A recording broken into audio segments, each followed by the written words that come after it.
Good morning, friends. Gideon Gichamba is my name. It's been a journey. We've been talking about letting it count, and this is the faith series. We did the introduction in the first segment where we talked about what we defined faith, and then we've been anchoring our teaching on the book of Hebrews chapter 11. We looked at how different patriarchs in different generations pleased God because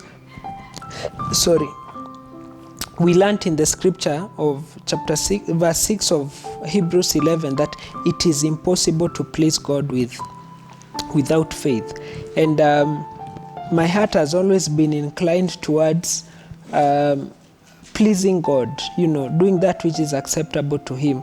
And from the scripture I learned that the surest way to please God is by walking in faith. So we tried to go back through various patriarchs' life to see what is it that they did, how did they live their lives, that even years later they are being referred to as the patriarchs of faith, people who walked in faith. And we looked at the life of Abel, we looked at the life of Enoch, we looked at the life of Noah, we looked at the life of, we've done 3 so far, and today we will be looking at the father of faith. This man, I admire his life. Some people have argued that he was a phlegmatic, because if you look at the personality trait of someone like Abraham, he was easygoing. He didn't see any big deal, and probably I'm tempted to think that some personalities believe quite easily than other personalities. If you met a choleric would want to see the entire picture from A to Z before they decide whether they are jumping in or not. But I think from the father of faith's point of view, this is Abraham. This is a guy who followed God out of, 2020, let's go, and he just follows. He's told, let's jump, and the question he asks is, how high, And it's quite an admirable trait. And just to share this story with you guys, the concept of God is not as, by the time we are doing the concept of God in the book of Genesis all the way to Revelation, it keeps, we keep, through the scripture, we keep getting the concept of God in a refined manner, because we are not told how God spoke to Noah. We looked at Noah. We don't know how he was talking to Noah. Even for Abraham, God appeared to him and spoke to him in different ways. There's a time it was a flaming torch that God speaks from the flaming torch.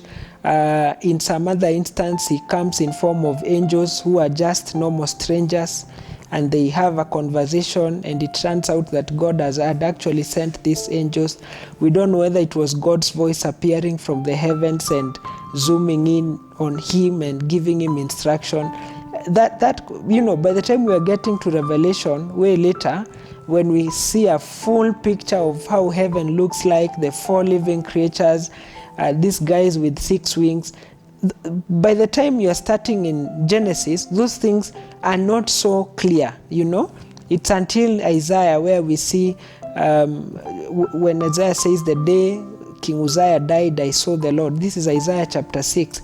And that picture of heaven is what Isaiah is given, but it's later collaborated by the visions in the book of Revelation. But what am I saying? It was difficult. I think for some of us, putting myself in the shoes of Abraham, it's a difficult place to be. A difficult place to be. First, God calls you and tells you, get out of your place, get out of your home, get out of this familiar community that you know about, and I'll take you to a land that I will show you. Don't you think in our human thinking, God, please share some details. It's like someone telling you, book a flight, ukifika airport, I'll tell you which country you are going. Don't you think that's a little bit too much, But that was Abraham for you. He dared believe God. He dared follow God, despite and in spite what is God is telling him. He followed. He leaves his people. He leaves, his land in the Ur of the Chaldeans, and he follows God to the promised land, the land that he was showing him. And I think a scripture struck my spirit. This is still in the book of Hebrews, that talks about David was looking for a city. Let me just go there briefly. This our patriarch is a very, very interesting character. And as I look for this, you can ask your neighbor, which personality are you? Because this guy was a proper flag.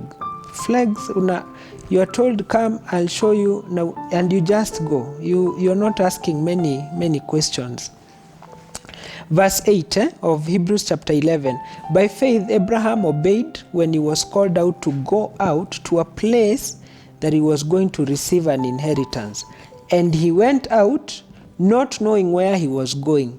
By faith, he went to live in the land of promise, as in a foreign land, living in tents with Isaac and Jacob, heirs with him of the promise. Verse 10. For he was looking forward to the city that has foundations, whose designer and builder is God. By faith, Sarah herself received the power to conceive, even when she was past the age, since she considered him faithful who had promised. Very, very loaded and weighty piece of text here. The scripture is very, very weighty. So we have Abraham. By faith, he's been called out and is departed. He's left everything behind. He's only left with himself, and he left with his nephew Lot and his wife and his household. And he sets out to go to that place where God has called him to be. And I don't know, have you ever had those moments with God where God is calling you to do some very weird and extraordinary things? I'll just ask you, dare believe God, like Abraham. Actually, in Romans says that Abraham believed in God, and it was accounted for him as a righteous man. His faith in God qualified him to be called a righteous man. He believed in God. He pursued God, And then there is this portion, verse 10, that he was looking forward to the city that has foundations, whose designer and builder is God. And I've been wondering, what kind of city is this? He's called you out to the land where I'll show you, and he's ventured out, and all of a sudden he's going out there looking for a city whose foundation, whose design and builder is God. There's always design and build. You can design a house and never build it. You can design a city and never build it. And so building and foundations go hand in hand. Now, Abraham was looking for a city that has been designed, whose foundation has been set by God, and the building has been done by God. And how would you even tell? If I enter the estate like this one, how will I know who designed it and who, unless someone shares that with me? And follow me with this. Abraham had spent so much time with God. Abraham had built a relationship with God, so that when he sees something where God's hand is, he will not need to be told by someone that this city belongs to God. He knew because he had spent with God. I don't know. Let me bring it home. Have you ever read a news article or an article somewhere?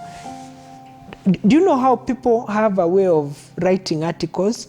People have a way of expressing their thoughts, maybe in writing, and even if that person doesn't sign off as them, you can read and tell, I can read someone's handwriting. I don't know whether you're familiar with those kind of instances where, I don't know I just bumped on an article online. I don't know who wrote it, but hiyo inakaa Gideon. Gideon ndio anafanyanga hivi. Because you and I maybe are this close, and you can tell my handwriting from a distance. That's the same scenario here, that Abraham and God were close buddies, that when he spots a city that has been built and designed by God, he was able to tell this has been built and designed by God. And that's what this patriarch is inviting us to do. He's inviting us for a closer walk of faith, a closer walk with God, daring to believe in God, daring to pursue God, daring to hear the voice of God in a very, very close way, so that when we hear his voice, we will not doubt it for anything else.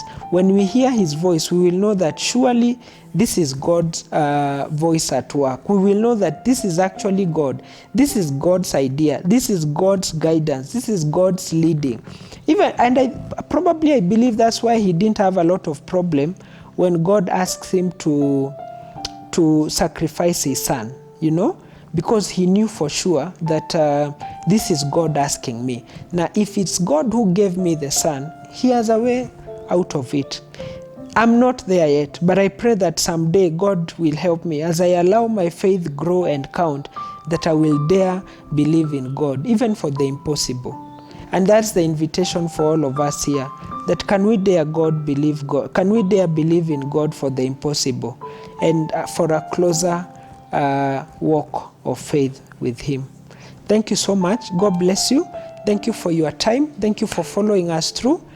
Continue liking, continue engaging with us on Facebook, YouTube, Instagram.